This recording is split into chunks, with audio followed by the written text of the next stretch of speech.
Raise your hand if you've ever hesitated starting a conversation with someone you don't know. I see I'm not the only one. I'm glad because I was worried that I was going to deliver the speech to myself. I can still recall my first day of middle school. I remember waking up that morning with my stomach in knots.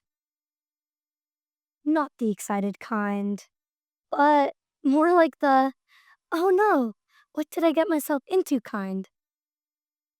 I walked onto campus with just a small piece of paper with the room numbers, periods, and names of my teachers to guide me. My backpack felt way heavier than usual because it felt like I was carrying all of my doubts in it. I was so nervous that the hallways looked endless, like a maze with no exit. And I even checked my agenda 10,000 times, even though I knew it wouldn't change. I didn't know who I could talk to, and didn't have that familiar support system that I had in my elementary school. So standing there alone on the first day of middle school, the school seemed much bigger and felt even more intimidating. When I finally walked into my first period classroom, my heart was pounding. I scanned the room, hoping to find a familiar face. But unfortunately, I didn't find anyone that I knew. So I sat down next to a random person. I clenched my hands under the desk and stared straight ahead. I wanted to say something, anything, but my brain kept shouting, what if they ignore me? What if I say the wrong thing? I glanced at them once, then twice. That feeling, that tight, nervous, don't mess this up feeling, it's more common than we think. It might surprise you how normal it is to feel nervous talking to someone you don't know. In fact, a global study found that nearly 1 in 3 young people meet the threshold for significant social anxiety. That's about 36% of us feeling that way. Some of us feel that way because they don't know anyone yet. Some are shy. Others want to talk, but stop themselves because they're afraid of being judged. I know because I was one of them.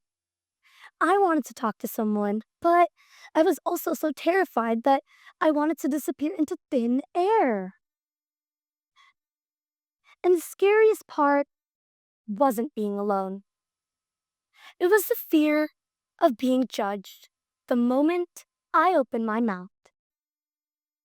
So instead of speaking, I stayed quiet. Instead of reaching out, I waited. I kept telling myself, maybe later, maybe tomorrow, maybe someone else will talk to me first.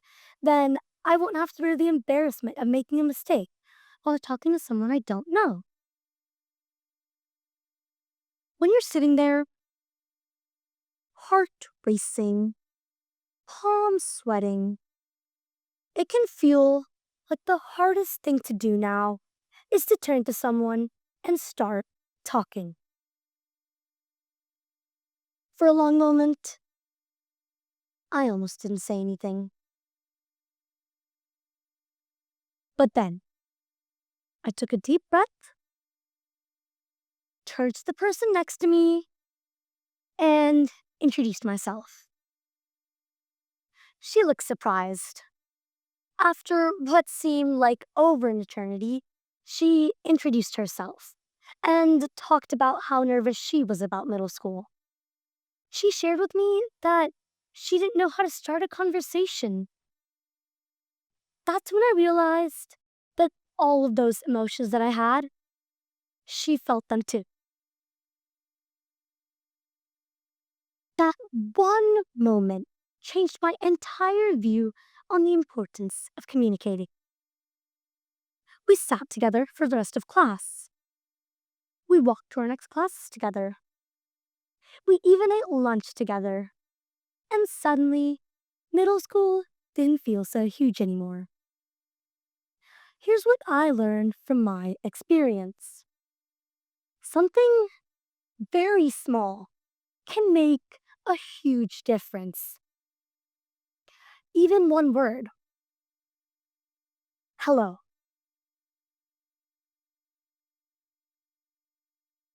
As simple as it sounds, this form of communication creates a connection. That's when I realized that connections are unstoppable. They spread, they ripple, they multiply. These meaningful connections started with simple communication, and this creates a ripple effect that can start with you.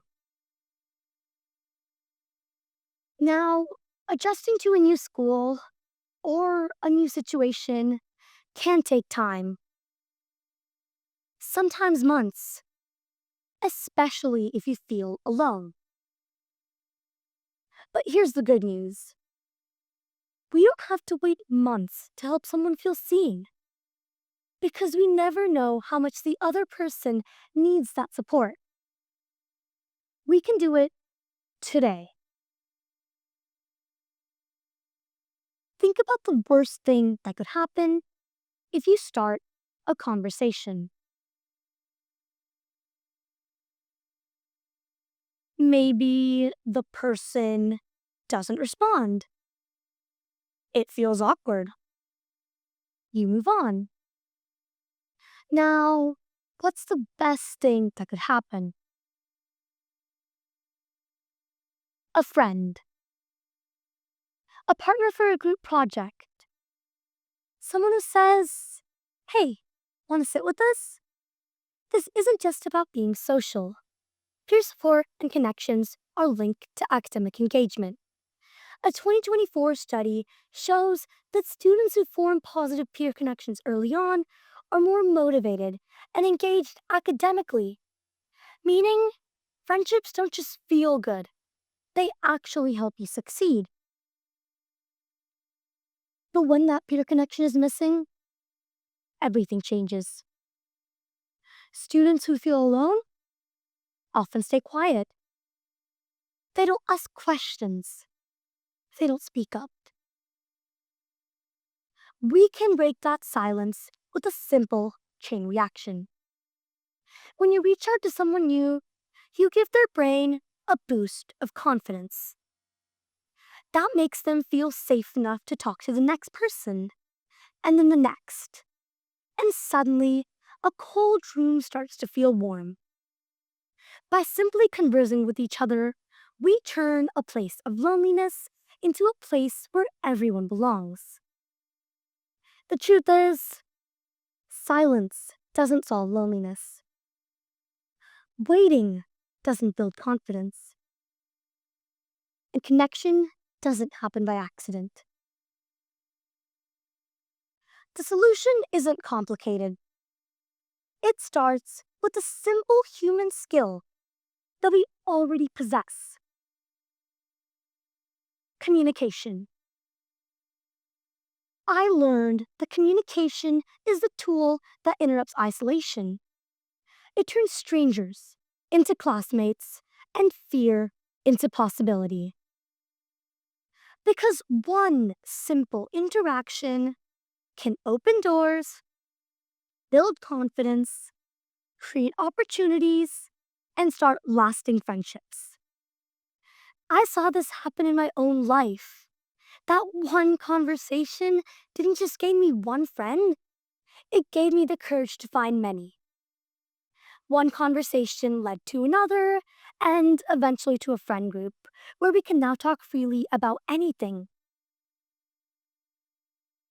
So here's my challenge for you. Talk to 3 new people this week. Just 3. At the cafeteria, in the hallway, or even at recess. And if you feel nervous and don't know what to say, that's okay. Neither do they. Ask their name. Ask how their day is going. I think we all know the saying that courage isn't the absence of fear. It's acting despite it. Because we never forget the people who talk to us when we feel invisible. Before I end, close your eyes for 2 seconds and imagine this. It's your first day. You're alone. Your heart is racing. And someone looks at you and says, "Hi, how are you doing today?" Feels good, right? Now open your eyes again. You can be that person. So the next time you walk into a new room and feel awkward, remember, everyone is waiting for someone to talk first. Be that someone. Thank you.